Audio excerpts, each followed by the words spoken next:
Hello，美少女今日要分享嘅咧就係檸檬豆醬蒸魚。咁有一次行超級市場咧，就發現到有呢一個鹹檸喎，味道咧就似我哋以前飲鹹檸七嗰種檸檬咁樣嘅，但相對嚟講咧就冇嗰啲鹹檸咁鹹噶。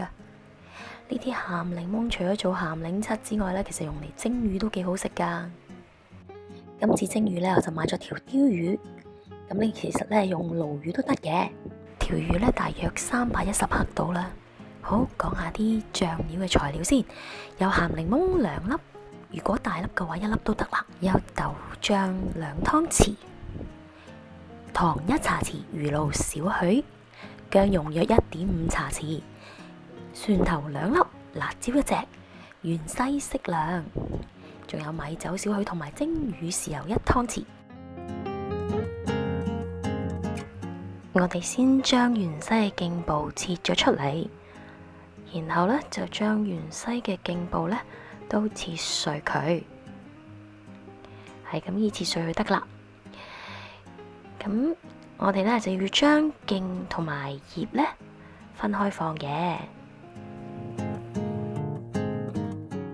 跟住咧我哋就切鹹檸檬，將個鹹檸檬切開咗之後咧，就將入邊啲核咧挖晒出嚟，如果唔係咧就會苦噶啦。好啦，清除咗啲核之後咧，我哋咧就將啲檸檬肉咧切碎佢啦。兩個都係咁做，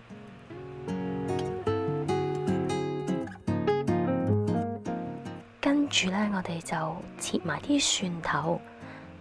蒜頭咧係咁以切成蒜蓉就得啦，唔使太碎都可以嘅。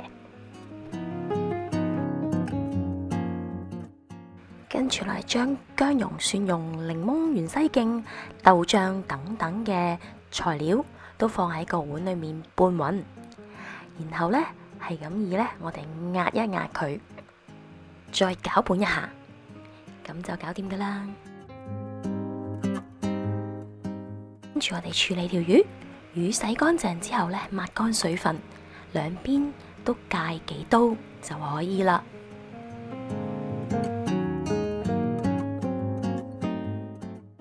然後咧，我哋將個魚放喺個碟上邊，然後喺上邊咧鋪上嗰啲醬料，裏面咧都塞翻少少入去。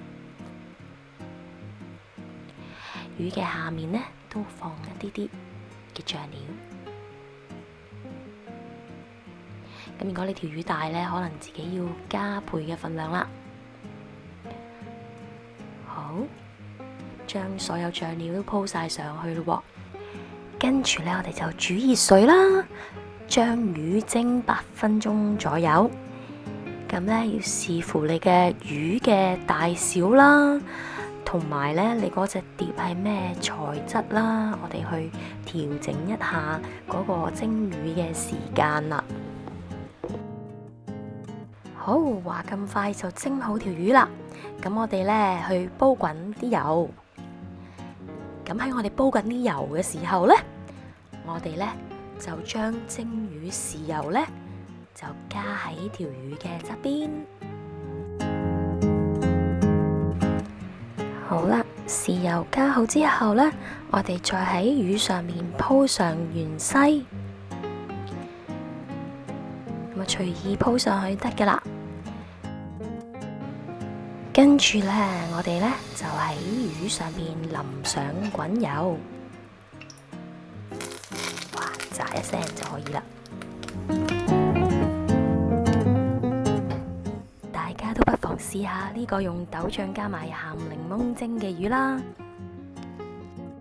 其實豆醬咧仲有可以煮好多其他菜式噶喎，咁遲啲同大家分享下啦。